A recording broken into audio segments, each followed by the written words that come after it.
हिंदुस्तान को मणिपुर में मारा है, हिंदुस्तान को कत्ल किया है, हिंदुस्तान का मर्डर किया है मणिपुर में। अल्पमत का तो सवाल ही नहीं है। हत्या की बात की।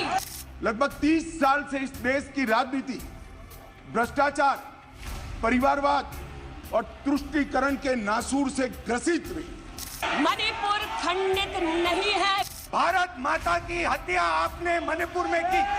मन में गद्दारी किसकी है? अगर हिम्मत हो राहुल गांधी में। इसका उद्देश्य क्या है? इसका उद्देश्य जनता में भ्रांति खड़ी करने का उद्देश्य। इन्होंने मणिपुर में हिंदुस्तान की हत्या की है। मोदी जी ने आज नारा दिया है, भ्रष्टाचार क्विट इंडिया, परिवारवाद क्विट इंडिया, तुष्टीकरण क्विट इंडिया। आप देश द्रोही हो, आप देशभक्त नहीं हो। इस बात का संकेत पूरे देश को दिया कि मन में गद्दारी किसकी है।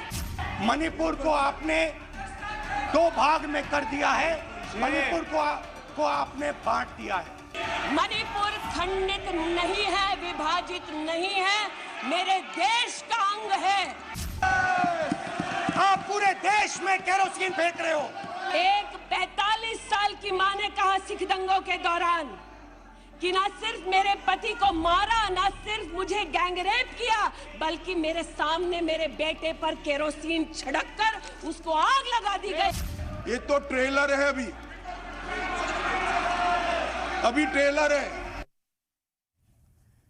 तो बड़ा सवाल यही है कि मणिपुर किसकी भूल है। हालांकि सदन के अंदर आज राहुल गांधी और वजीर दाखिला अमित शाह ने अपनी अपनी बात यहां पर रखी है, लेकिन सवाल उठता है कि आखिर मणिपुर को जलने किसने दिया और मणिपुर इतना क्यों आग के अंदर जलता हुआ नजर आया। क्या कोई सॉल्यूशन है मणिपुर के ऊपर या अभी और जलेगा मणिपुर? ऐसे कई सवाल है। सरकार क्या फेल हुई है मणिपुर में शांति बहाल करने में? लेकिन जिस तरीके से आज सदन के अंदर दोनों पक्षों ने अपनी अपनी बात रखी है, साफ नजर आता है कि मणिपुर को लेकर इस वक्त सत्ता पक्ष एक बार फिर से पुरानी सरकारों के ऊपर ये दोष मढ़ती हुई नजर आ रही है।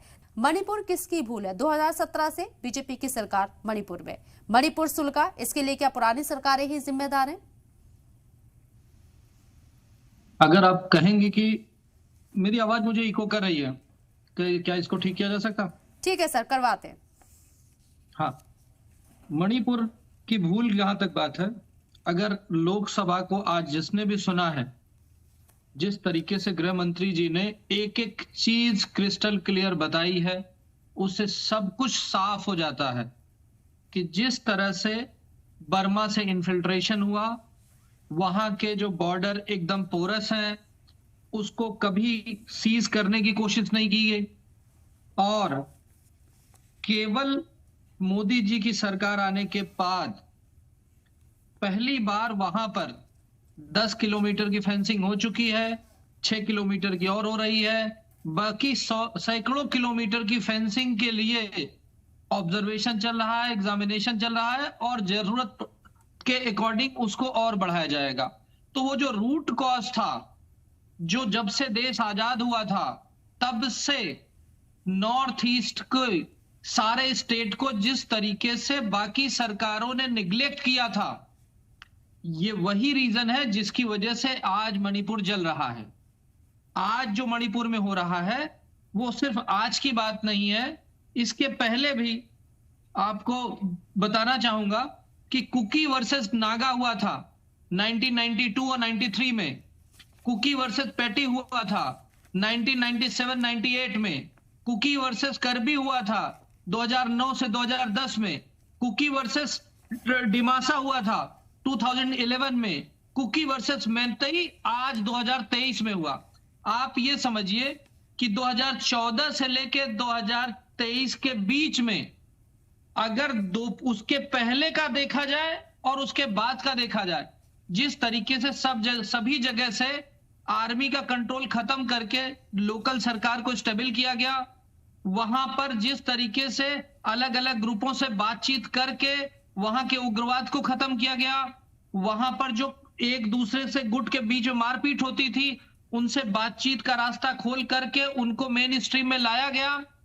तो अगर पिछले 9 सालों का इतिहास देखें तो वहां पर पूरी तरह से स्थिति कंट्रोल में थी। जैसा कि आपको भी पता है, आज लोकसभा में भी बताया गया कि जब फेंसिंग चालू हुई, जब वहां पर कंट्रोल किया जाने लगा कि जो बाहर से इन्फिल्ट्रेट आ रहे थे उनके हाथों का निशान लिया गया, उनकी पुतलियों को चेक किया गया, और इसलिए जिससे कि उनको फर्जी आधार कार्ड या फर्जी वोटर कार्ड बना करके उनको वोटिंग के लिए यूज न किया जा सके, जैसा पहले होता रहा है। वोट बैंक समझा गया था, हमेशा इन्फिल्ट्रेट को देश के लिए खतरा नहीं समझा गया था। आज मोदी सरकार की दूरदर्शिता है कि उन्होंने उस खतरे को देखा, समझा, बॉर्डर की फेंसिंग की, लोगों को आइडेंटिफाई करने के लिए हाथों के निशान और पुतलियों के निशान लिए गए, जिससे कि उनको वोटर आईडी कार्ड से कनेक्ट करके, आधार कार्ड से लिंक करके इन्फिल्ट्रेट को बचाया जाए कि वो वोटिंग में पार्टिसिपेट ना कर सके, उनको वोट बैंक की तरह ना यूज किया जा सके। जब इस तरह की बात हुई और वहां पर साथ में जिस तरीके से वो गोल्डन ट्रायंगल एक तरीके से है, बॉर्डर है जहां पर ड्रग्स का आदान प्रदान होता रहता है, और वहां पर जो विदेशी ताकतें हैं, जब वहां पे भारत स्ट्रांग हो रहा है तो वो किसी विदेशी ताकत को अच्छा नहीं लगेगा, देश के दुश्मन को अच्छा नहीं लगेगा।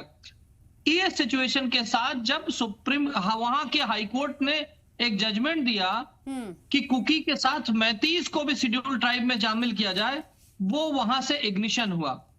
जो इतने सालों का गुबार भरा हुआ था उनको जब कंट्रोल किया जाने लगा, और जिस तरीके से हाईकोर्ट का जजमेंट आया जिसमें न शेड्यूल ट्राइब मिनिस्ट्री को पार्टी बनाया गया, ना गवर्नमेंट ऑफ इंडिया को पार्टी बनाया गया, ना होम मिनिस्ट्री को पार्टी बनाया गया, और उसकी वजह से एक अफरा तफरी का माहौल हुआ और दो कौमों में आपस में क्लैश हुआ।